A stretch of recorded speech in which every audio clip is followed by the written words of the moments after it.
Hey, what's up, everybody? Welcome to the 1804 Show, Chapter 2. I'm your host, Dollar Will, and this is another episode of 1804 History. First off, I just want to say to everybody, thank y'all for your support, thank y'all for your love, thank y'all for your prayers, and make sure y'all hit that like button, hit that subscribe button for more future episodes, and let's get it. So tonight, I'm going to be talking about Latasha Harlins and the senseless murder of her, and just really break down the gist of why we so angry as a people and the history behind police brutality and the hatred amongst Koreans and black people. But nobody has suffered more than the American Indian, which is us black people. And it's just a sad story because she practically could have been my niece. I have a niece that age. She's not 15 anymore, but she's 16. And when you think about it, someone probably that's in the 9th grade, 10th grade, go through something like that. Over $1.79 worth of orange juice get taken out like that. You know, it's never easy telling these stories because you just sit back and you really think about, you know, how they really feel about us. And, you know, we never get justice. You know, we never get our just due. And just knowing that she didn't do anything and she fought for her life. She had no idea. She never even seen the shot. She never seen the gun fired. Her head was turned and she was shot right here.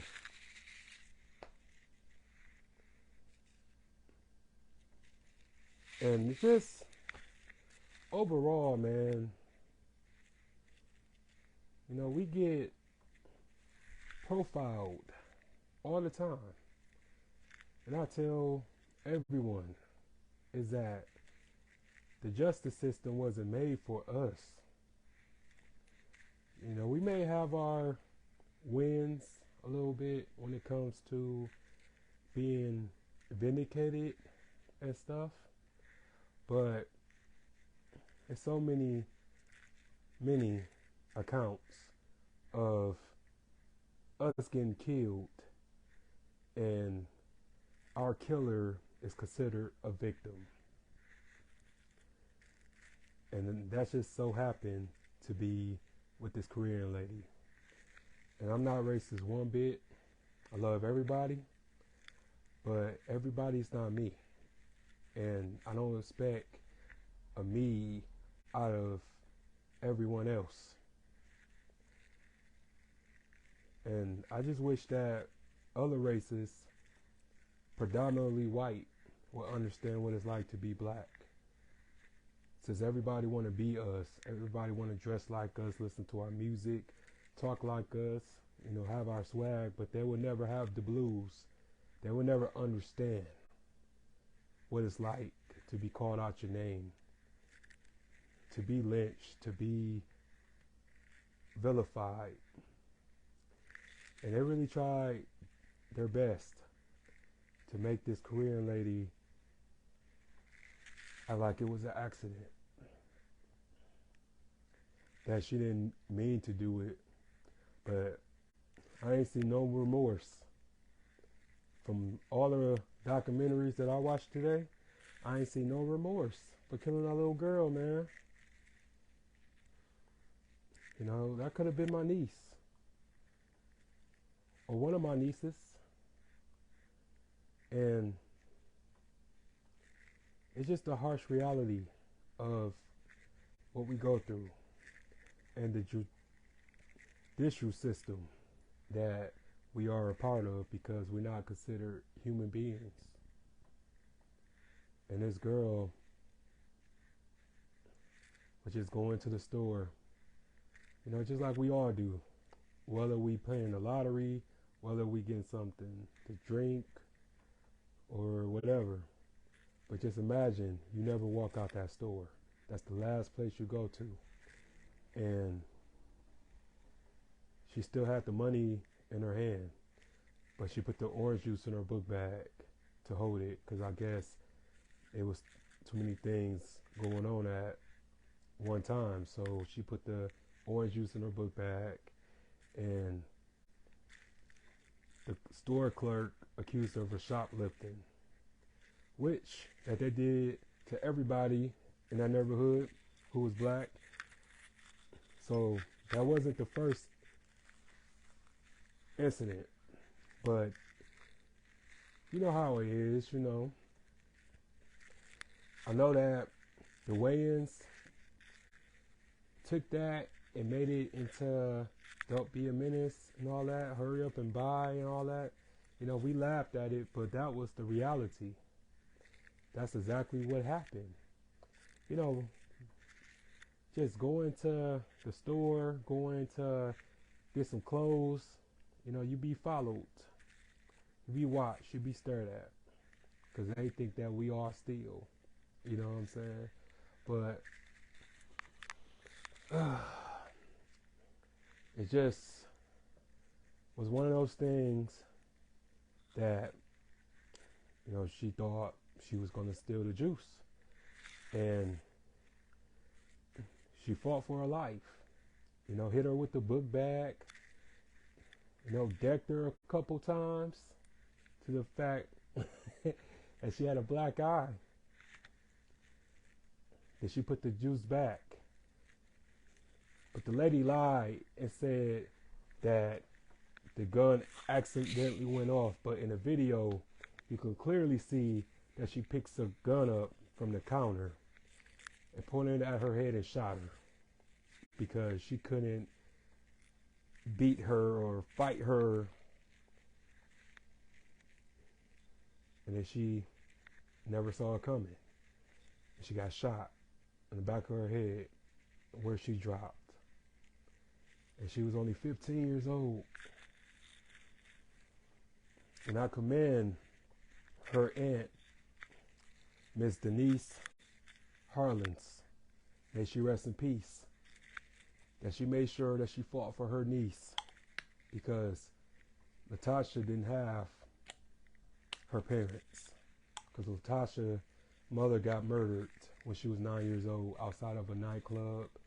Her dad abandoned her and her sister.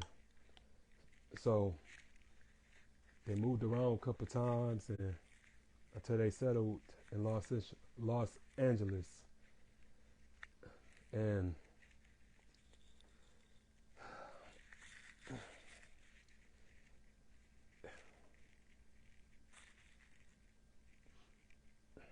it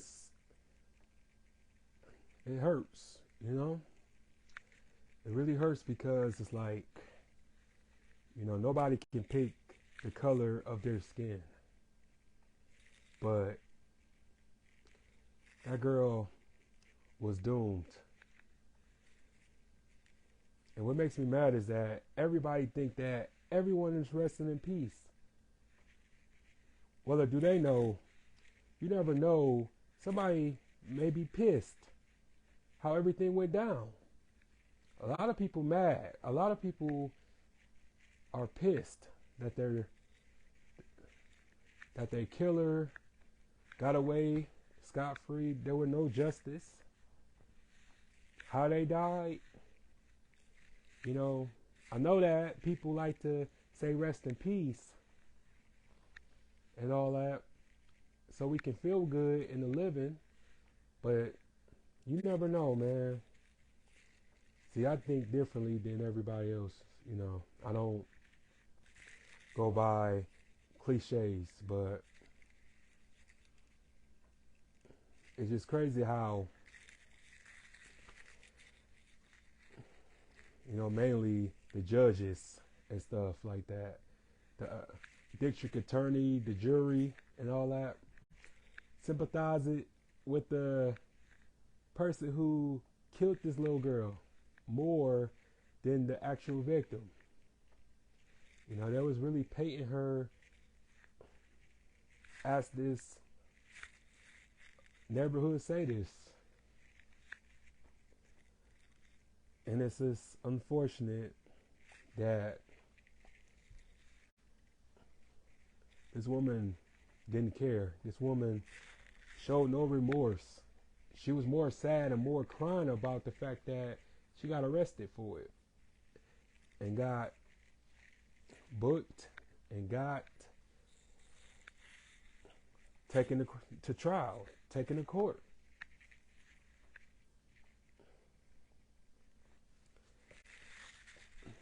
And voluntary manslaughter should have been first degree murder, because she knew exactly what she was doing. Like, she had that gun there. She was in no danger. The only danger that was in that situation was the fact that she caused it. But at first, she was like sentenced to 10 years. And then another judge suspended that 10 years and gave her 6 years probation, $400 fine, and no, a $500 fine, excuse me, and 400 hours of community service. So, exactly, you're right. And thanks for the stars. I saw it. But yeah, it just,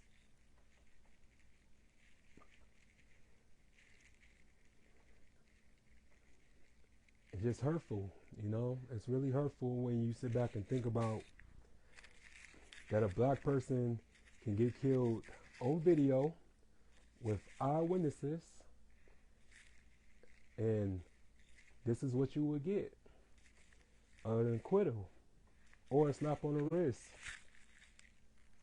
And to this day, she still haven't been held accountable for that. But we will be held accountable forever. And like I said, I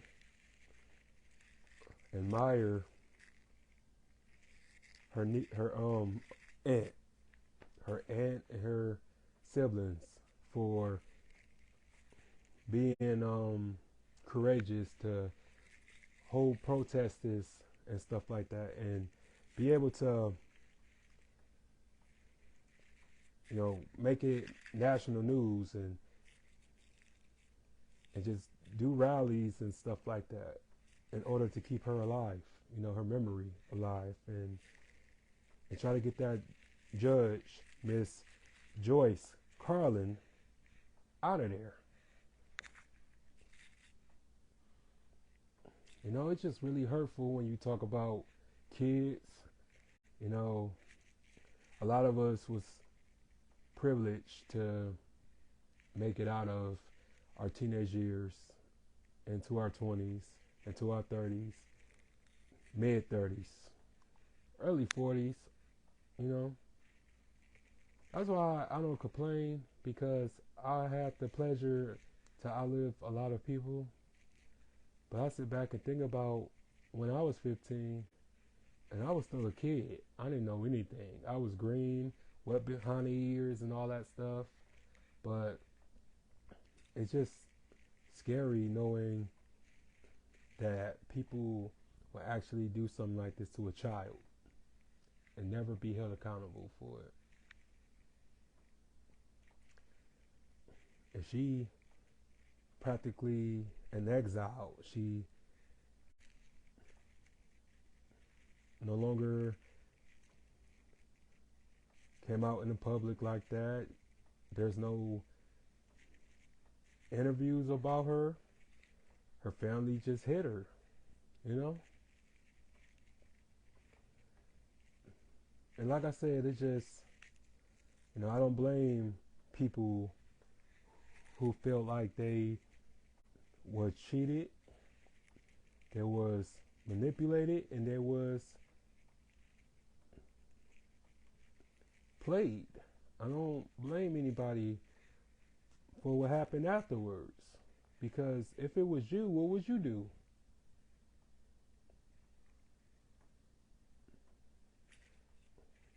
And people can say what they want and say that this wasn't about race, but it was about race. It's always about race. I just hate when people try to be on that bullshit. Everything's about race. And when it's us, I mean, what you expect us to do, how you expect us to feel when we're the ones that being brutalized and we're the ones that being mistreated like this. And it just hurts now because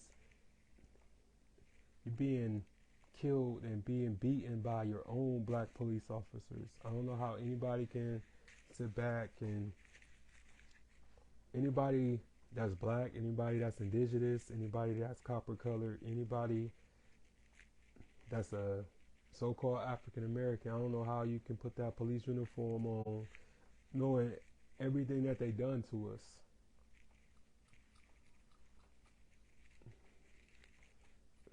And you can be as worse as them. And I'm not talking about all police officers, but you got those who still going around beating us up, not do anything to protect us. And what do? We kill each other, It's hard being black. It's hard being indigenous. It's hard. It's really hard. Because it's like, who can we count on? Who can protect us? There's just no allies for us like that. And it's just one of those things that just make you like, well, I gotta protect myself by any means necessary. I'm on my own.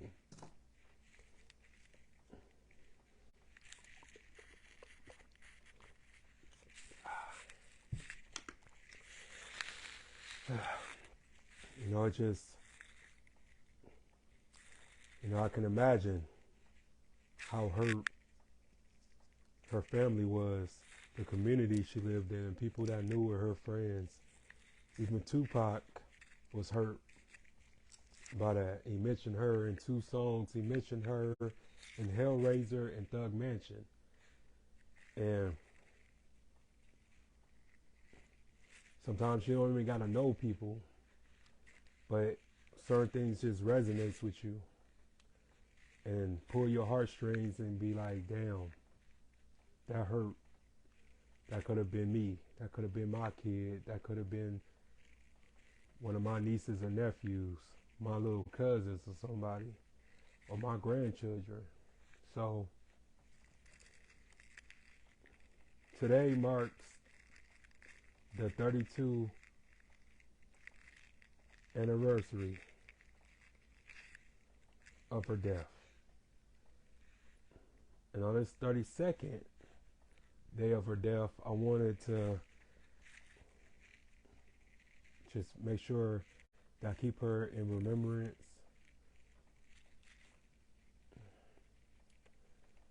And I hope that she appreciates me telling her story, even though her story been told thousands of times. But I just hope that she appreciate that I told her story the best way that I could. You know, it's hard to talk about when a child gets killed. It's really hard to be passionate about somebody who lost their life. But I just wanted to make sure that I pay her respects and that she found peace.